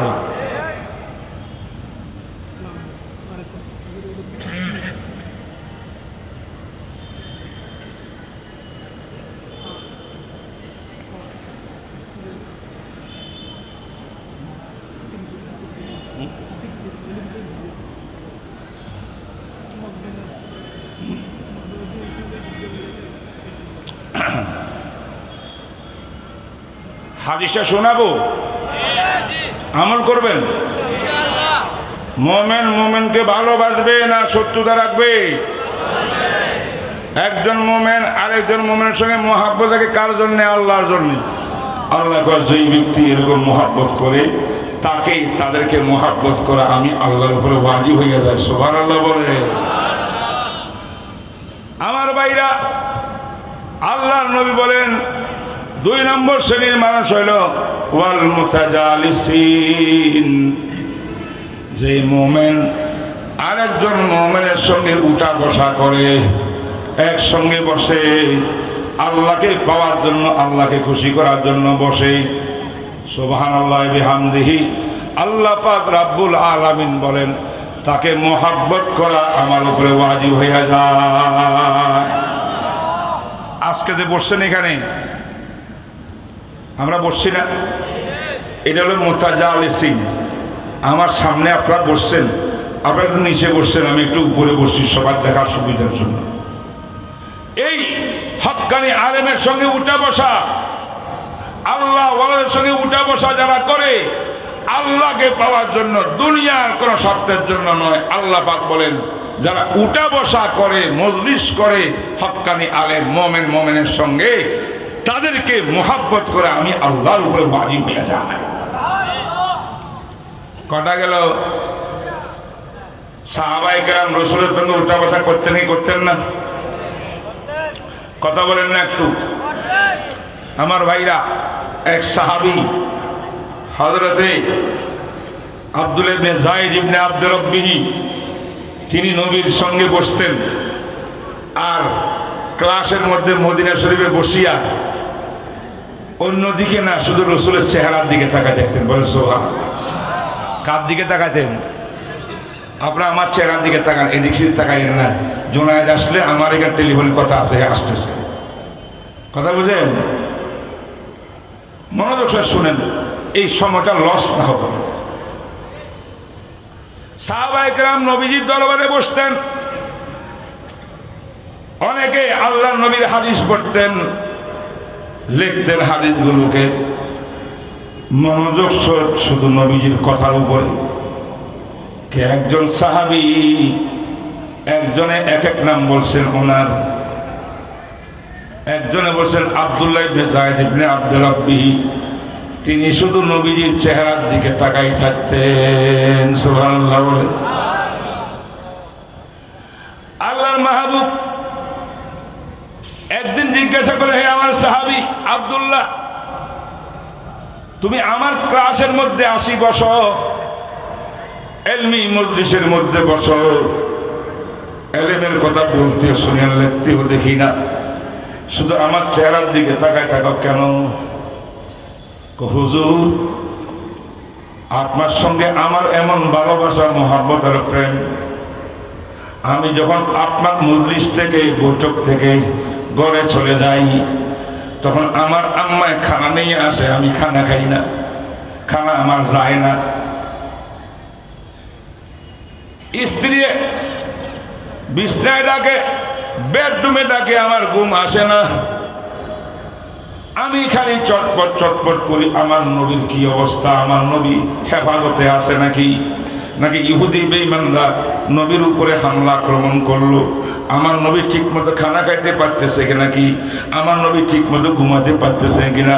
হুজুর আপনার টেনশনে আমার শরীর স্বাস্থ্য খারাপ হয়ে গেছে, ঘুম নিদ্রা আমার কিছু নেই, খাওয়া দাওয়া ঠিক নাই, কিন্তু আমি যখন আপনার মজলিসের মধ্যে আসি বসি, আপনার চেহারার দিকে তাকাইলে আমার ক্ষুধা নিবারণ হয়ে যায়। এই জন্য হুজুর আপনার চেহারার দিকে তাকাই থাকি। সুবহানাল্লাহ। এইবার সাহাবীরা একটা প্রশ্ন করলো, সাহাবী কই ইয়া রাসূলুল্লাহ, আমার একটা মহা বড় টেনশন আছে, এই টেনশনের উত্তরটা কি হবে, টেনশন কিভাবে দূরীকরণ হবে, আমি আপনার থেকে চিকিৎসা নিতে চাই, কথাটা শুনুন ভালো করে। কি টেনশন তোমার? হুজুর দুনিয়ার জগতে আপনাকে না দেখিলে আমার জীবন অস্থির হইয়া যায়, আমি টিকতে পারি না, পাগলের মতো ছুটি আসি আপনার কাছে আপনার চেহারা দেখার জন্য, আপনার মজলিসে বসার জন্য। যাই হোক, যত টেনশনে ঘরের মধ্যে হোক না কেন, আপনার সামনে আসতে তো আমার টেনশন দূর হইয়া যায়। কিন্তু আমার মাথার মধ্যে আরেকটা কথা ঢুকছে। নবীজি জিজ্ঞেস করলেন কি কথা? হুজুর আমার দেহের মধ্যে আছে, একদিন আপনিও দুনিয়ায় থাকবেন না, মৃত্যুবরণ করবেন, আমরাও মৃত্যুবরণ করব। কুল্লু নাফসিন যায়িকাতুল মাউত। ঠিক না ঠিক কোন? হুজুর আপনি যখন ইন্তেকাল করবেন, এই জাহান থেকে আরেক জাহানে চলে যাবেন, ট্রান্সফার হয়ে যাবেন। আল্লাহ পাক ওয়াদা করেছেন আপনার জন্য জান্নাতুল ফেরদাউসের সবচেয়ে জান্নাতের উঁচু মাকামটা আপনার জন্য বরাদ্দ আছে। ঠিক না ঠিক বলে? সবচেয়ে বড় জান্নাতটা কার? মুহাম্মদুর রাসূলুল্লাহ সাল্লাল্লাহু আলাইহি ওয়াসাল্লাম। আপনি জান্নাতের উপরে চলে যাবেন। আমি যায়ের যদি মৃত্যুবরণ করি, জানি না আমি জান্নাত পাই কি পাই না, আমি তো গুনাহগার।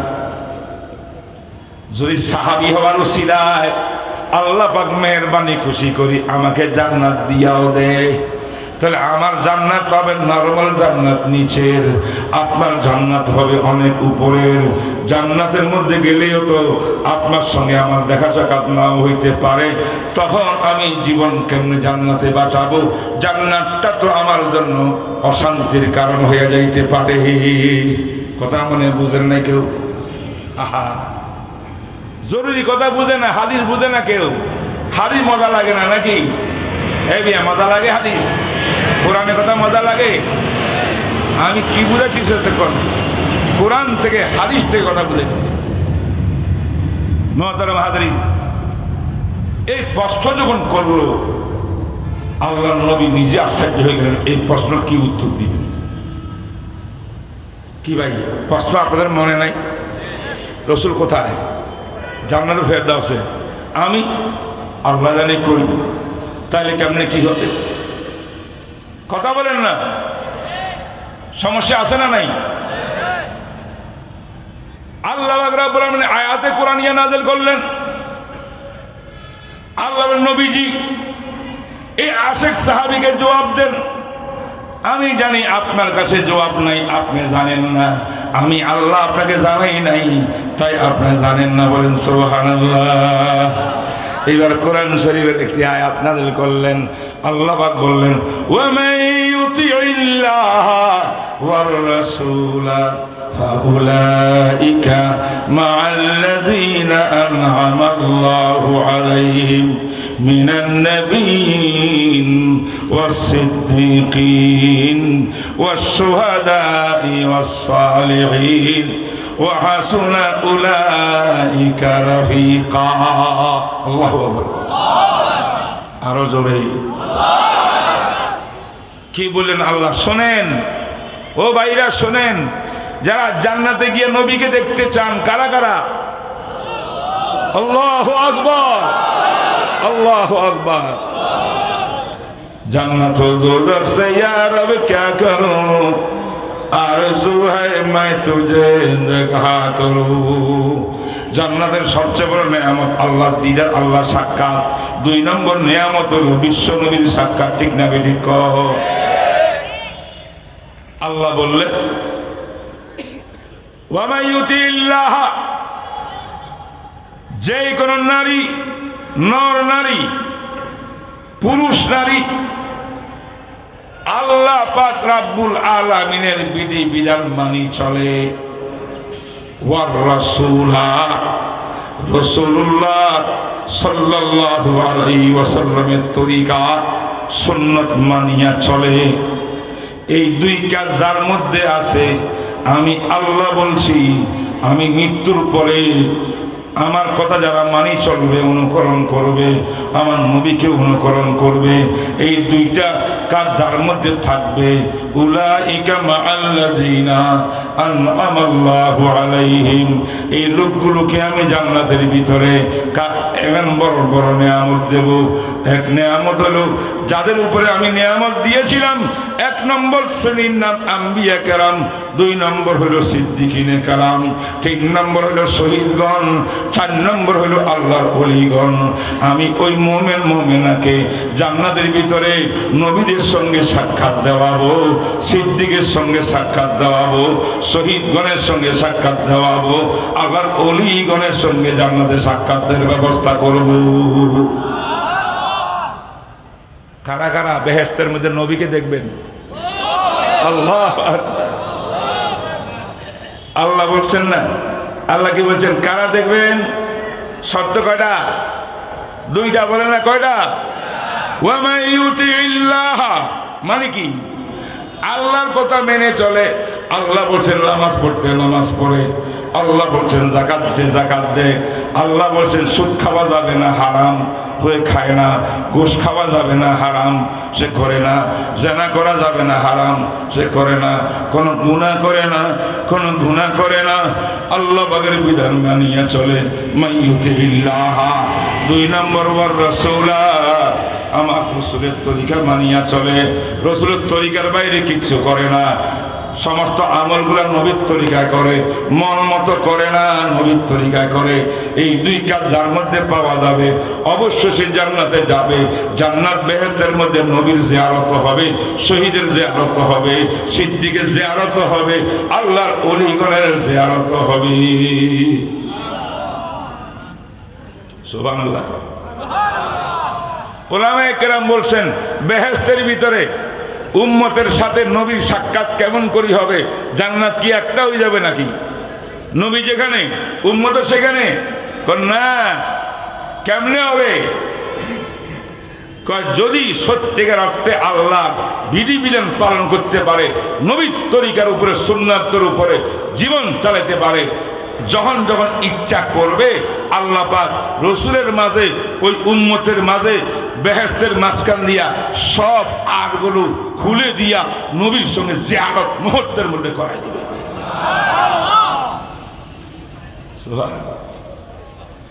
আজকে ভিডিও কলে আমেরিকাতে আপনার ভাই থাকে, আপনি ভিডিও কল দিলে বাইকে দেখেন কিনা? কথা কয় না তো? ভিডিও যদি সব দেখা যায় আমেরিকা পর্যন্ত, তো জান্নাতের এক জায়গার থেকে রসুল যে জায়গায় ভিডিওর মতো নবী আর ইসলামকে দেখবে, আল্লাহ সমর্থক পর্দা হটাই দিয়া উম্মত আর রসুলের সঙ্গে সাক্ষাৎ করা দিবে। তাহলে আমাদের কি করতে হবে ভাই? আল্লাহর অনুকরণ করতে হবে কি হবে না বলেন? হে ভাইরা শোনেন, আল্লাহ পাকের অনুকরণ করতে হলে আমাদের মা বোনদেরকে পর্দা করাতে হবে। পর্দা করা ফরজ। কথা কয় না? কথা কয় না? এখন পর্দা ফরজ না না বল? আমার মা বোনদেরকে, মেয়েদেরকে পর্দা করাইতে হবে কিনা? কথা বলেন। এবং আমাদের ছেলে সন্তানদেরকে ইসলামী শিক্ষায় শিক্ষিত করাইতে হবে। ইসলামী শিক্ষা দিয়া এবার আপনি কলেজে পড়ান, ভার্সিটিতে পড়ান, ডাক্তার বানান, ইঞ্জিনিয়ার বানান, যা ইচ্ছা তা বানান, আগে মুসলমান পরে ডাক্তার, আগে মুসলমান পরে ইঞ্জিনিয়ার, আগে ডাক্তার পরে বৈজ্ঞানিক, ঠিক আগে মুসলমান পরে বৈজ্ঞানিক, ঠিক না ঠিক বলে? রাজি আসেনি আমাদের সন্তানদেরকে সুশিক্ষা দেওয়ার জন্যে? আল্লাহ তুমি কবুল করো। সন্তানদেরকে সুশিক্ষা দিতে হলে নিজে তো ইসলামী শিক্ষা গ্রহণ করতে হবে। আজকের মাহফিল তো ইসলামী শিক্ষা গ্রহণ করার জন্য। কথা বুঝেন নাই? আজ বাংলাদেশের ভিতরে সবাই দাবি করে আমি হক্কানি। অনেক পীরেরা জিকির করে, স্টেজের মধ্যে আসি, হে নিজের খানকার ভিতরে একা একা অন্ধকারে জিকির করে না, হে জিকির করে সবার সামনে। আর জিকির করার তরিকা কি? শুধু হিক্কানি হিক্কানি, ঠিক না বেটি বলেন? হ্যাঁ, এই তরিকা কোরআনে নাই, হাদিসে নাই, রসুলের জমানায় নাই, সাহাবার জমানা নাই, তাবিনের জমানা নাই। এইগুলা ভণ্ডামি আর ভণ্ডামি। ভণ্ডামি জিকিরের দ্বারাই আল্লাহ পাওয়া যায় না। জিকির করতে হবে আল্লাহ নবী সাহাবারা যেমনি করছেন। আল্লাহকে মানে চলো। কেমন করে মানে চলবা? যেমন করে আল্লাহ পছন্দ করেন। চুপে চুপে আল্লাহ জিকির করো, ঠিক না বেঠিক বলেন? দোস্ত হাবাব, হ্যাঁ, আলহামদুলিল্লাহ জনায়ের সাহেব চলে আসছেন। সবাই বসে যান, বসে যান। যারা বাইরে দাঁড়িয়ে আছেন তারাও বসে যান। কথাগুলো শোনেন আমার ভাইরা। উনি আসা পর্যন্ত আর কয়েক মিনিট। এই ভাই, আল্লাহর অনুকরণ করতে হবে কি হবে না? আমি জিজ্ঞাসা করতে চাই, আল্লাহর অনুকরণের মধ্যে দেশ পরিচালনা করতে হবে আব্রাহাম লিঙ্কনের অনুকরণে না আল্লাহর অনুকরণে? জোরে, আরো জোরে। তাইলে মুসলমানের দেশের সংবিধান হবে কোরআন সুন্নাহ মুআফিক। কোরআন সুন্নাহর বাইরে ওই সংবিধান মুসলমান মানতে পারে না, ঠিক না বেঠিক বলেন? তাইলে আমাদের সংবিধান সংশোধন করার দরকার আছে না নাই? এই সংবিধানে অসংখ্য ধারা উপধারা আছে, কোরআন সুন্নাহ সমর্থন করে না। আর আমাদের উপদেষ্টার মধ্যে কিছু কিছু উপদেষ্টা এমন আছে যারা নাস্তিক মার্কা, কোরআন সুন্নাহকে পছন্দ করে না। আমরা মনে করি এদের মাধ্যমে সংবিধান সংশোধন হবে না। সংবিধান সংশোধন করতে হলে উলামায়ে কেরামের প্রয়োজন, উলামায়ে কেরাম লাগবে। একমত কিনা? একমত কিনা? সবাই একমত কিনা? আমরা চাই কিনা সংশোধন? আমরা ক্ষমতার জন্য সংশোধন চাই না। কে ক্ষমতায় দীর্ঘমেয়াদী থাকবে, কেউ স্বল্পমেয়াদী থাকবে, এটা আমাদের মুসলমানের দাবি নয়। আমাদের দাবি হলো এই দেশটা মুসলমানের, দেশটা শাহজালালের, শেষটা শাহপরানের। এই দেশের মুসলমান সংবিধান এমন চায় যেই সংবিধানে ইসলামের কথা বলবে, কোরআন সুন্নাহর কথা বলবে, মুসলমানের পক্ষের কথা বলবে। ঠিক না বেঠিক বলেন? আর আমার দেশে অনেক ভণ্ডামি চলে ইসলামের নামে, ঠিক না বেঠিক বলেন? আমরা বলবো, সরকারকে বলবো, আপনারা একটা কমিটি করেন, দেখেন কারা সত্যিকারের সঠিক মুসলমান, কাদের আমল, কথা, জিকির সব কিছু কোরআন সুন্নাহর সঙ্গে মিল পাওয়া যায়, তাদেরকে সাপোর্ট করেন। আর যারা মিল পাওয়া যায় না, এদেরকে ইসলাহ করার, সংশোধন করার জন্য টিম ঠিক করে দেন। আর এদের আস্ফালনকে বন্ধ করার ব্যবস্থা করেন, কারণ এদের মাধ্যমে ইসলামের ক্ষতি হচ্ছে, মুসলমানের ক্ষতি হচ্ছে, বাংলাদেশেরও ক্ষতি হচ্ছে। ঠিক না বেঠিক বলেন? মোহতারাম হাজরিন, আসুন রসুলের তরিকার উপরে আমরা চলি। রসুলের তরিকার উপরে আমরা চলবো কিনা বলেন? এ ভাই, নবীর তরিকা কারা কারা মানে? ইনশাআল্লাহ কারা মানবো? পুরা জীবন নবীর তরিকার উপরে চলবো ইনশাআল্লাহ। বলেন, নবীর তরিকার মধ্যে জুমার নামাজের মধ্যে আজান কয়টা? জুমার নামাজে আজান কয়টা? আজান দুইটা, একামত একটা। 5 ওয়াক্ত নামাজের ভিতরে আজান কয়টা? একটা, একামত একটা। তো আপনি যদি বলেন হুজুর 5 ওয়াক্ত নামাজে আজান হইল একটা, জুমার নামাজে আজান দুইটা কেন? আমাদের দেশের আহলে হাদিস বন্ধুরা এরা কয় দ্বিতীয় আজানটা নাকি বেদাত। নাউজুবিল্লাহ। আমরা বলি নবীর তরিকা তথা সাহাবার তরিকা। রসুল বলেছেন, আমার সাহাবা যেদিকে আমি আছি সেদিকে। সাহাবাকে যারা মানবা, আমি রসুলকে মানবা। সাহাবার সুন্নত যারা মানবা, আমার সুন্নতকে তারাই মানবা। সাহাবা বাদ দিয়ে আমার সুন্নত উপর আমল করার কোনো ব্যবস্থা নেই। হযরত খলিফা উসমান রাদিয়াল্লাহু তাআলা আনহু খলিফাতুল মুসলিমিন জামিউল কোরআন সেই উসমান রাদিয়াল্লাহু তাআলার যুগে মুসলমানদের জুমার নামাজের একটা আজান বৃদ্ধি করা হয়েছে। এই বৃদ্ধি করছেন উনি একামতে নয়, সমস্ত সাহাবাই কেরামের পরামর্শে, সুরার পরামর্শে সাহাবাই কেরামের জামাত ঐক্যবদ্ধ হয়েছেন এই আজানের উপরে। এটার নাম ইজমা। এইটাকে কেউ উপহাস করলে, বেদাত বললে, সাহাবাই কেরামকে বেদাতি বলা লাজেম আসবে। সাহাবাদিকে যারা বেদাতি বলবে তারা মুসলমান হওয়ার প্রশ্নই আসে না। সুতরাং বলবেন আজান কয়টা জুমার? জোরে। এটা নবীকে মানার অর্থ। আমার ভাইরা, জুমার খুতবা এখন শুরু হয়েছে বাংলায় দেওয়া। বাংলায় খুতবা শুরু হয়েছে কিনা বাংলাদেশে? আরবি খুতবা নাই। তারা বলে হুজুর আরবিতে বললে তো মানুষ ঘুমাবে, এরা কিচ্ছু বোঝে না। ওয়াজ তো খুতবা তো ওয়াজ, ওয়াজ তো ওদের ভাষায় বললে তারা বুঝবে, উপকার হবে। তাই বাংলা ভাষীকে বাংলা ভাষায় ওয়াজ করতে হবে খুতবা, ইংলিশি ভাষাওয়ালাকে ইংলিশে করতে হবে। আরবি করা নাকি বেদাত। এক মৌলবী ফতোয়া দিছে, নাউজুবিল্লাহ। ও আমার ভাইরা, নবী আলাইহিস সালামের জামানায় সাহাবায়ে কেরাম মের মধ্যে অনেকে ছিলেন যারা নন আরবি ভাষা শিখেছেন। রসুলের পরে সাহাবার যুগে অনেক দেশ পর্যন্ত ইসলাম চলে গেছে। ইরাক, মিশর চলে গেছে। ওই মিশর দেশগুলো তখন আরবি দেশ ছিল না, তাদের ভাষা ভিন্ন ছিল। সাহাবায়ে কেরাম ভিন্ন ভাষীদের কাছে গিয়া দাওয়াত তাবলীগের কাজ করেছেন, জুমার নামাজ পড়াইছেন। কই তারা তো আরবি বুঝতো না, ওয়াজ তো অনুবাদ দিয়া হয়তো। জুমার খুতবা কোনোদিন আরবি ছাড়া কোনো অন্য ভাষায় হয় নাই। তাই সাহাবার যুগে আরবি ছাড়া অন্য ভাষায় হয় নাই, তাবিন যুগে হয় নাই। আবু হানিফা করেন নাই, মালিক করেন নাই, শাফি করেন নাই, আহমদ বিন হাম্বল করেন নাই, ইমাম বুখারী, ইমাম মুসলিম, ইমাম তিরমিজি, ইমাম আবু দাউদ, ইমাম নাসাই, ইমাম ইবনে মাজাহ তারাও করেন নাই। চার পীর আব্দুল কাদের জিলানী, মঈনুদ্দিন চিশতি, খাজা আজমেরি, বাহাউদ্দিন নকশবন্দি তারাও করে নাই। যুগ যুগ ধরে ১,৫০০ বছর পর্যন্ত আরবি খুতবা আরবিতে ছিল। যারা আজকে নতুন বাংলা বলে এরা হলো বেদাতি, এরাই বেদাতি। আরবি খুতবা বেদাত হইতে পারে না। ঠিক না বিরা বলেন? কারা কারা মানবেন রসুলকে ইনশাআল্লাহ? জীবনের ব্যক্তিগত জীবনে, পারিবারিক জীবনে, রাষ্ট্রীয় জীবনে, আন্তর্জাতিক জীবনে, সামাজিক জীবনে আমরা নবীর আদর্শ ছাড়ব না, কোরআনের বিধান, আল্লাহর বিধান ছাড়ব না। বিনিময়ে আমল করিয়া জান্নাতি হইয়া রসুলকে দেখতেছে জান্নাতে। রাজি আছেন তো ইনশাআল্লাহ? আল্লাহ পাক রব্বুল আমিন দীর্ঘ সময় পর্যন্ত আমি আপনাদেরকে আটকে রাখছি। এখন জোনায়েদ সাহেব আসি গেছে, আমি আর পারতেছি না। এখন জোনায়েদ সাহেব ইনশাআল্লাহ এখন ওয়াজ করবেন, আমরা মন মতো শুনবেন। রাতের যতক্ষণ হয় হোক, কোনো অসুবিধা নাই। কি বলেন? রাজি আছেন তো ইনশাআল্লাহ?